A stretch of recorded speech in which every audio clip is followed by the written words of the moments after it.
Hello my dear friends, welcome to Adda 24/7. Since RBI Grade B 2025 notification is just on the corner, तो मैंने सोचा कि FSR जून 2025 की addition जो बहुत ही इंपॉर्टेंट है आपके अपकमिंग एग्जामिनेशन के लिए, क्यों ना वो पढ़ाई जाए. So today I am here with the highlights of this report.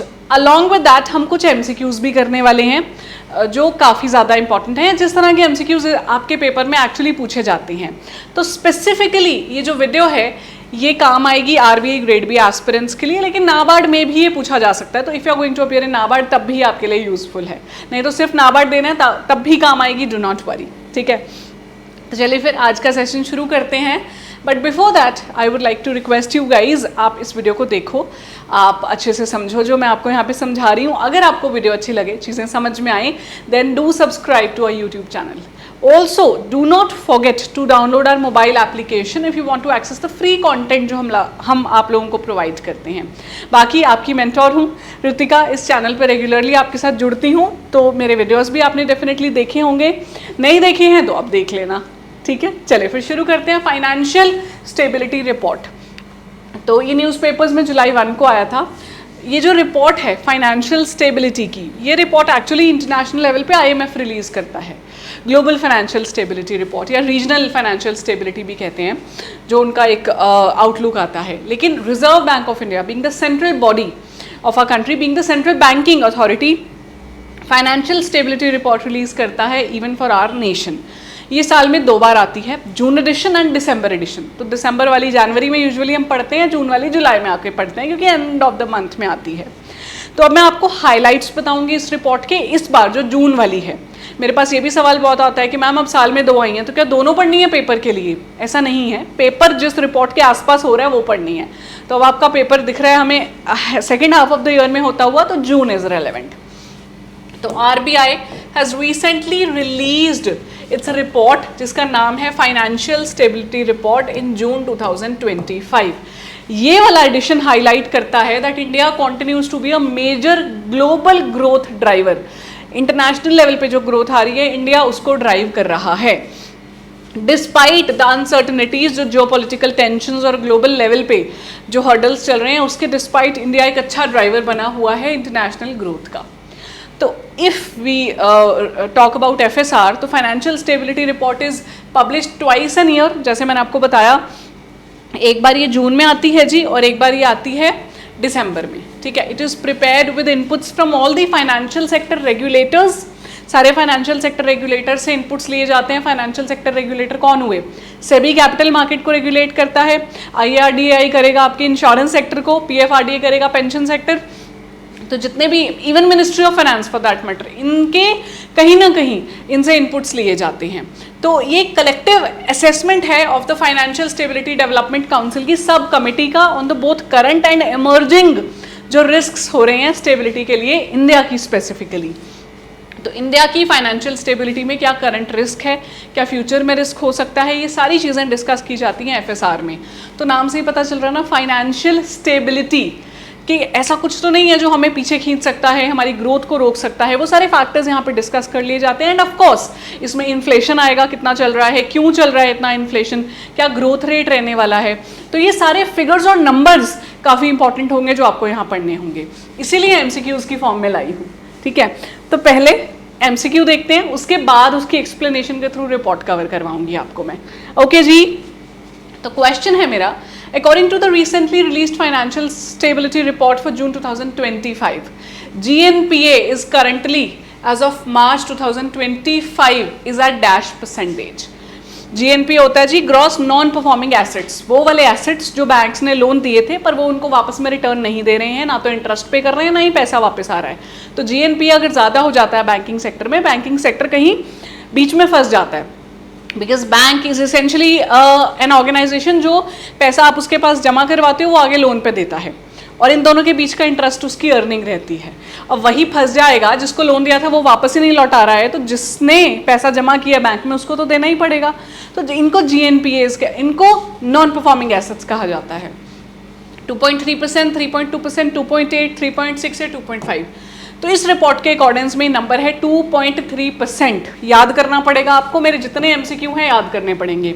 In fact PDF बहुत लेंदी नहीं है, I will provide you on my Telegram group, download कर लेना, एब्सोल्युटली फ्री है, ठीक है। चलो अब देखते हैं कि रिपोर्ट का क्या कहना है। Report says that asset quality is improving. तो GNPA is currently is at 2.3% level in the baseline scenario. It could increase to 2.5% कि अभी 2.3 है, अगर हम देखें कि कोई पॉलिसी नहीं है, कोई कंट्रोल नहीं किया जा रहा, तो 2.5 तक चली जाएगी। और 46 bank accounting for 98% of the total assets जो हैं वो राइज कर सकता है 2.6%। ये उन GNPAs की बात है, 46 bank accounting for 98% of the total assets. और ये थे GNPAs। NBFCs, non banking financial companies, they are healthy, इनका कैपिटल बफर अच्छा है, अर्निंग्स अच्छी हो रही हैं, इनकी भी एसेट क्वालिटी इंप्रूव होती दिख रही है, ठीक है जी। तो अब मैंने डायरेक्टली आपको स्लाइड दिखाने की बजाय विद इंफॉर्मेशन लोडेड के साथ में मैंने आपको MCQ करवाया, ताकि आपके माइंड में रह जाए MCQ 2.3% याद रखनी है, एंड ऑफ कोर्स उसकी डिटेल्स तो पढ़नी ही है। अगला सवाल है इन्हीं लाइन्स पे, फिर उसकी explanation. As per the latest RBI's FSR in June 2025, India's forex reserve, foreign exchange reserve, indeed crossed the dash billion mark by June 2025, which provides a crucial cushion against external economic shocks. तो reserve bank of India हमारा central bank है, foreign exchange reserve अपने पास maintain करना इसका काम है, foreign currency. तो होता ये है कि जब डॉलर की प्राइस बहुत ज़्यादा बढ़ गई है रुपये के अगेंस्ट, मतलब किसी भी चीज़ की प्राइस बढ़ने का मतलब उसकी डिमांड ज़्यादा हो रही है, सप्लाई कम हो रही है। सिंपल इकोनॉमिक्स है जी, डिमांड ज़्यादा हो गई है, सप्लाई कम हो गई है, तो अपने फॉरेन एक्सचेंज रिजर्व में से डॉलर निकाल के मार्केट में जोड़ देता है RBI, और उससे क्या होगा, डॉलर की अवेलेबिलिटी बढ़ जाएगी, तो फिर प्राइस कंट्रोल में रहेगा। इसके अलावा इंटरनेशनल ट्रेड करना है तो भी आपको फॉरेन एक्सचेंज तो चाहिए ही है, तो वो रिजर्व मेंटेन करता है RBI। 1992 के बैलेंस ऑफ पेमेंट क्राइसिस के बाद कभी गिरा नहीं हमारा रिजर्व। वर्ल्ड में टॉप 5th या 6th पोजीशन पे हम रहते हैं फॉरेन एक्सचेंज रिजर्व्स की टर्म्स में। ये RBI का एक बहुत ही अप्रिशिएटिव काम है जो कर रहा है RBI। तो बताओ जी, coming back to the question, कितने बिलियन $US मार्क को क्रॉस किया है? 642, 742, 670, 750 या 698? ऑप्शंस वेरी नियर, नहीं पकड़ पाओगे अगर याद नहीं किया है। अब नहीं भूलोगे, रितिका मैम की क्लास लगाई है। $642 बिलियन का मार्क क्रॉस कर लिया है फाइनेंशियल स्टेबिलिटी रिपोर्ट के हिसाब से जून में फॉरेन एक्सचेंज की टर्म्स में, ये कहा गया है जी। तो एसेट क्वालिटी की जब हम पीछे बात कर रहे थे तो वहाँ पे NBFCs ने भी अच्छा किया, बैंक्स ने भी अच्छा किया, UCBs ने भी अच्छा किया। तो capital to risk weighted asset ratio rise कर गई थी UCBs में 18% की, और उनका NPA पहुंचा 6.1% पे। वहीं फॉरेन एक्सचेंज रिजर्व की बात करें तो $642 बिलियन, अभी उससे बढ़ेगा ही, कम नहीं होगा, ये 690 बिलियन से ऊपर पहुंच चुका है रिसेंटली, अभी ये सुनने में आया था, ठीक है। और इसी में आता है कैपिटल बफर, कितना? Capital to risk weighted asset ratio, मतलब कि आपके जो रिस्क हमने वेट करके दिया है कि जहाँ पे आपने पैसा दिया हुआ है वो और कितना पैसा मेंटेन्ड है, उसका रेशो कितना है। तो कैपिटल बफर स्ट्रॉन्ग होने का मतलब है कि बैंक के अगर पैसे वापस नहीं भी आए तो उसको बहुत डर नहीं होगा, वो फिर भी अपनी बाकी फंक्शनिंग चला ही लेगा। तो banking sectors CRAR stand at 16.8%, requirement है 15% की। तो RBI ने 15% की रिक्वायरमेंट रखी हुई है, जबकि 16.8 पे चल रहे हैं, जबकि RBI इटसेल्फ फॉलो करता है बाज़ेल नॉर्म्स बैंकिंग सेक्टर के। बेजल 3 नॉर्म्स अभी चल रहे हैं, वो नॉर्म्स में 15% से भी कम है, 10 से 12 रखना पड़ता है। RBI ने ज़्यादा किया और हमारे बैंक्स के पास उससे भी ज़्यादा है। तो CRAR 16.8% more than required by RBI। Capital adequacy across the banking sector remains well above the regulatory threshold. Language देख रहे हो, लिखने में भी काम आएगी। मैंने इनफैक्ट आंसर राइटिंग सेशन भी करवाया हुआ है इस पे। तो जो रेगुलेटरी थ्रेशोल्ड है वो बहुत अच्छा चल रहा है यहाँ पे, उससे ऊपर चल रहे हैं, बैंक्स को सफिशिएंट रूम मिल रहा है किसी भी डिफिकल्ट सिचुएशन के साथ डील करने के लिए।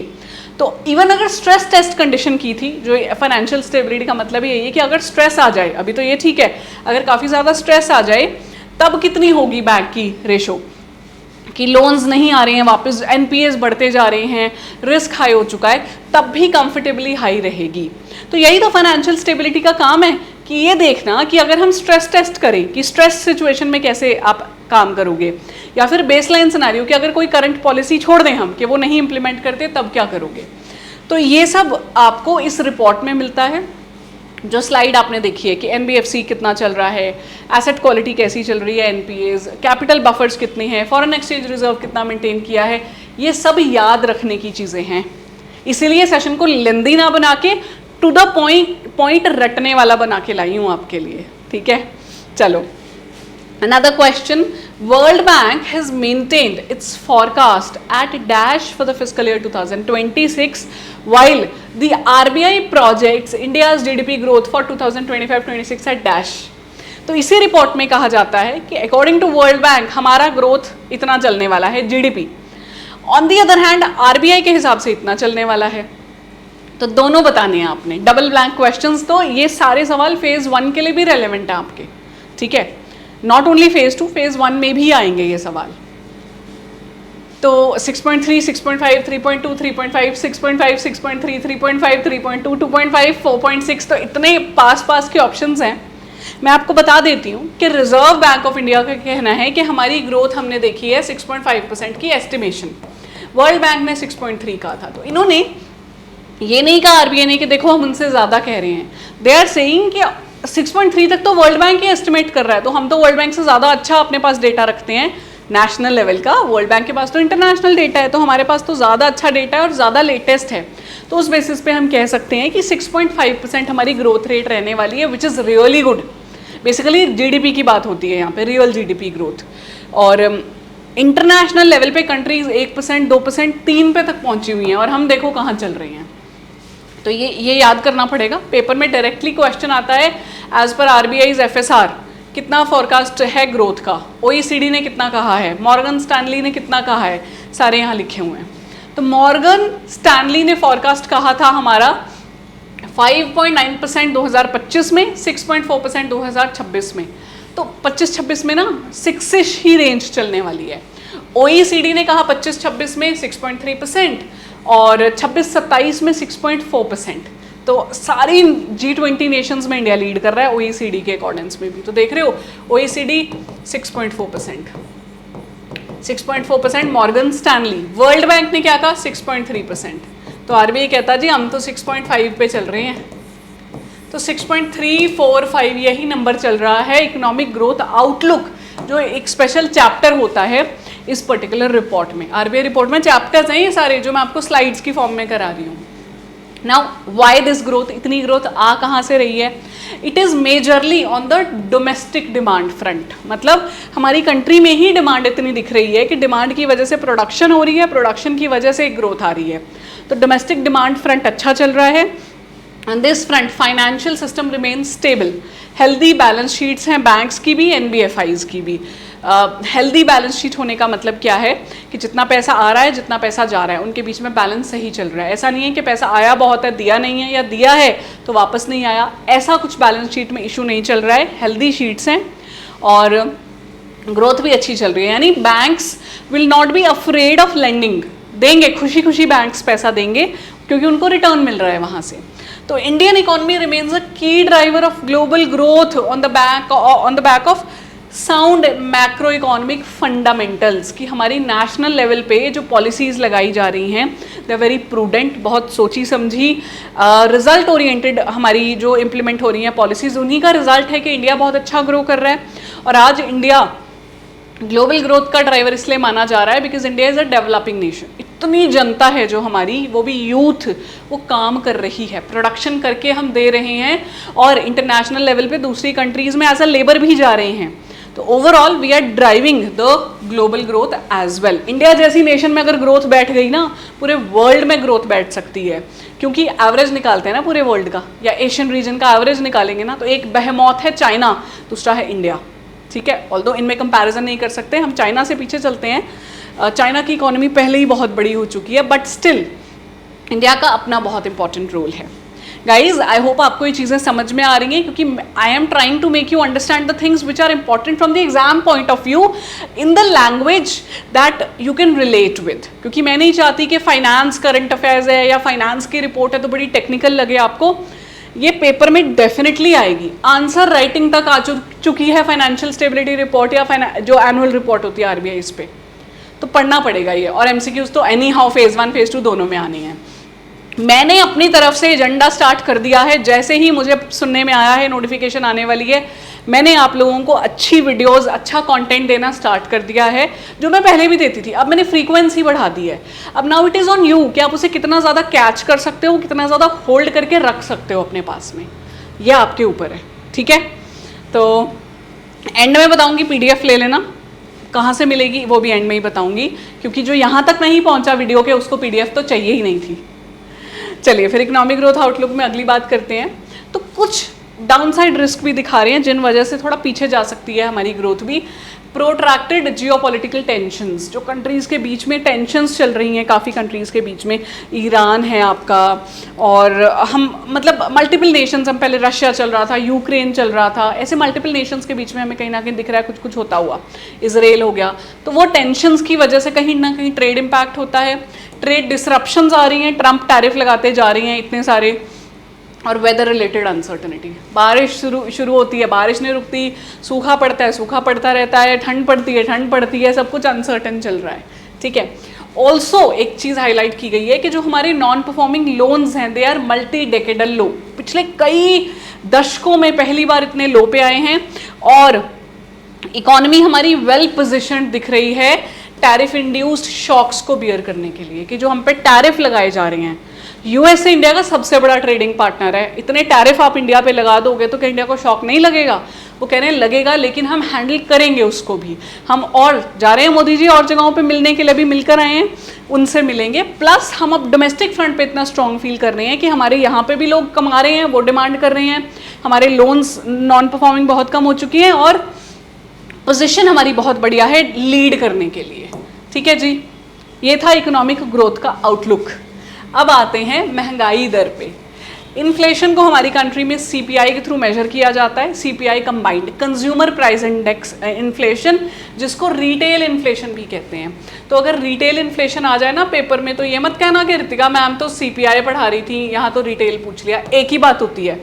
ठीक है, दूसरे वाली इन्फ्लेशन होती है WPI, which is wholesale price index. तो मेरा अगला सवाल है आप लोगों के लिए, according to the recently released financial stability report, CPI inflation drop to a 6-year low of dash percentage in May 2025, 2.9%, 3.1%, 3.2%, 2.8% या 2.5%। तो एफएसआर के हिसाब से सीपीआई इन्फ्लेशन ड्रॉप हो चुकी है 6-year लो पे। कितनी थी वो? अभी जो रिपोर्ट की गई है 2.8% इन जून। इस रिपोर्ट में अब ये समझना, जो जून 2025 में रिपोर्ट आई है वो जैन से डेटा उठा के ला रही है जून तक का। अभी की बात करोगे सितंबर में तो 1.55% जा चुकी है, which is less than the minimum inflation band का जो रेंज है। तो 2% से 6% रेंज है हमारी इन्फ्लेशन टारगेटिंग फ्रेमवर्क की।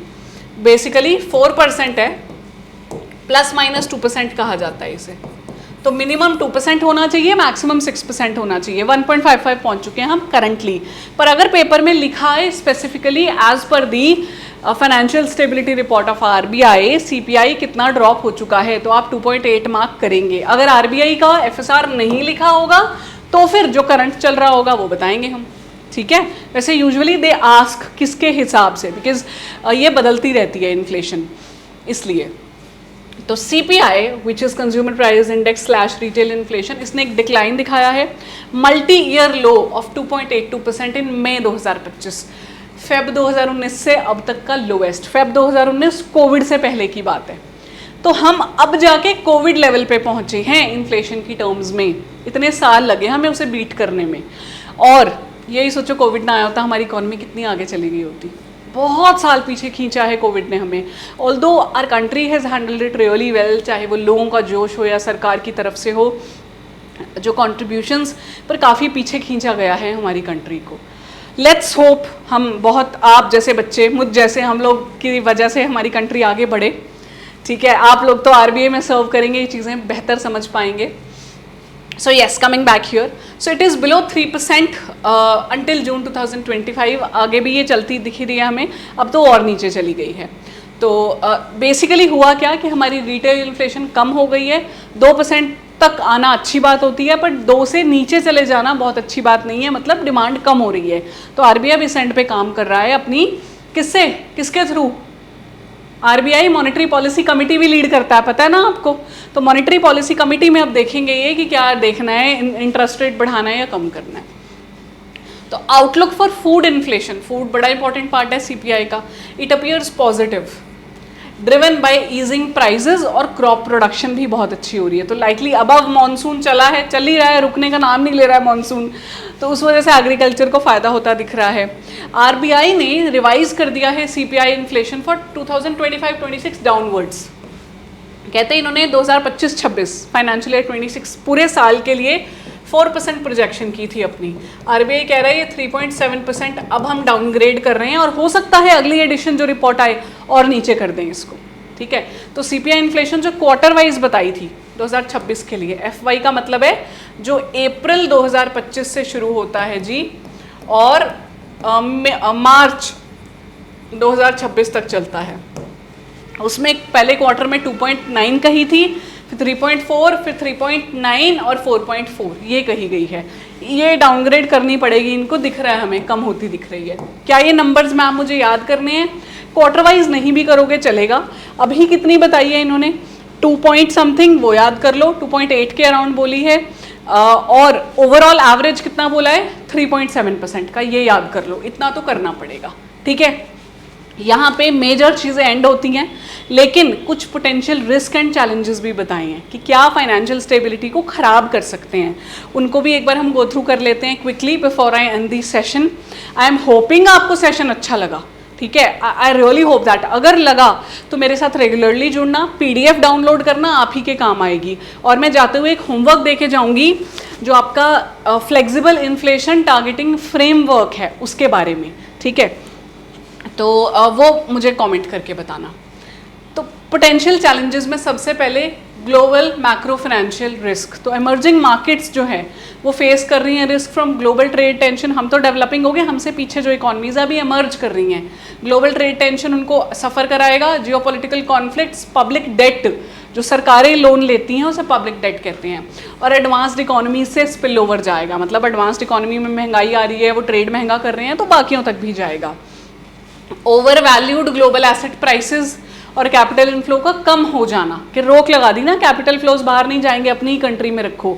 जो एसेट प्राइसेस हैं ग्लोबल लेवल पे उनको थोड़ा ओवर वैल्यू किया गया है। तो ग्लोबल रिस्क की वजह से कंट्री में भी रिस्क आता है, because we today live in a globalised world, सब कुछ आपस में कनेक्टेड है।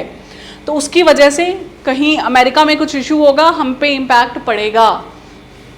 Weather related uncertainty, of course अभी तक इंडिया में अच्छा चल रहा है, लेकिन देर इज अनसर्टनिटी। मॉनसून कब कितना आ जाए, जिसकी वजह से एग्री आउटपुट अफेक्ट करता है, और ओवरऑल इकोनॉमिक स्टेबिलिटी, क्योंकि प्राइमरी सेक्टर है वो। जब फूड ही महंगा हो जाएगा तो इन्फ्लेशन तो बढ़ेगी बढ़ेगी, प्राइमरी सेक्टर इम्पैक्ट होगा, मैन्युफैक्चरिंग सेक्टर भी इम्पैक्ट होगा, उससे सर्विसेज प्रोवाइड भी मुश्किल हो जाएंगी।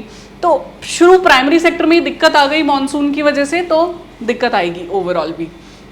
फिर डोमेस्टिक कंसर्न्स, तो ये कुछ इकोनॉमिक सेक्टर्स में चल रहा है। हाई पब्लिक डेट, मतलब सरकार ज़्यादा लोन ले रही हैं, और एक्सपर्ट्स ये भी पॉइंट करते हैं कि अगर पोटेंशियल जो रिस्क हैं आपके, जैसे कि ज़्यादा लोन ले लेना, ट्रेड की वजह से प्रॉब्लम्स आना, या ओवर एक्सपोजर, अपनी सारा कुछ ही आप सब दूसरों पे डिपेंडेंट हो जाते हो, तो उससे आप वल्नरेबल पोजीशन में आ जाओगे। ये 3 मेजर पोटेंशियल चैलेंजेस जो हैं यहाँ रेज किए गए हैं, जो आपको याद रखने पड़ेंगे, इन पे सवाल आ सकता है, ठीक है। So that was my session. मैंने कोशिश की है छोटा सेशन रखूँ, MCQs के साथ रखूँ, ताकि जितना टाइम मुझे दो आपका बहुत अच्छे से यूज़ हो पाए। Now you have a question, जो हमारा करंट FITF है 2% वाला, ये वाला 4% प्लस माइनस 2% वाला, ये कब तक चलना है? मुश्किल सवाल है, लेकिन ये स्टार्ट हुआ था 2016 में, 16 से 21 के लिए चला। उसके बाद अब सेकंड वाला चल रहा है, वो कौन से ईयर तक है? करंट FITF का जो रेंज है ईयर्स का, वो कितना है? ये आपका होमवर्क है, प्लीज़ फाइंड करो। हर कोई शायद ना फाइंड करे, सिर्फ सिंसियर बच्चे फाइंड करें, करो तो अच्छी बात है। बाकी मेरा PDF अवेलेबल है, टेलीग्राम ग्रुप है रितिका चावला अड्डा 24/7, इस पे अवेलेबल है। You can download the PDF। Also you have my Telegram group absolutely free, वहाँ पे जाओ, ज्वाइन करो। You can get in touch with me. बाकी हमारे कोर्सेज लाइव हैं। RBA ग्रेड बी का सफलता बैच लाइव हो चुका है, मेरा कोड है Y754। आप बाय कर सकते हो कोर्स को। कैसे करोगे? गो टू द ऐप और वेबसाइट, जहाँ भी आपको ठीक लगे, यहाँ जाओ। इंडियाज़ लार्जेस्ट वर्नाकुलर प्लेटफॉर्म भी है हमारा, वर्नाक लैंग्वेज में भी हम बहुत काम कर रहे हैं। All courses, regulatory, RBI grade B, double validity चल रही है अभी सफलता बैच पे। यहाँ जाओ, buy now, put my coupon code here Y754, discount ले लेना, ठीक है। Thank you. I really hope आपको सेशन अच्छा लगा तो कमेंट करना, और ज़रूर FITF का लास्ट ईयर बताना अभी करंटली कितना चल रहा है। Thank you, bye bye.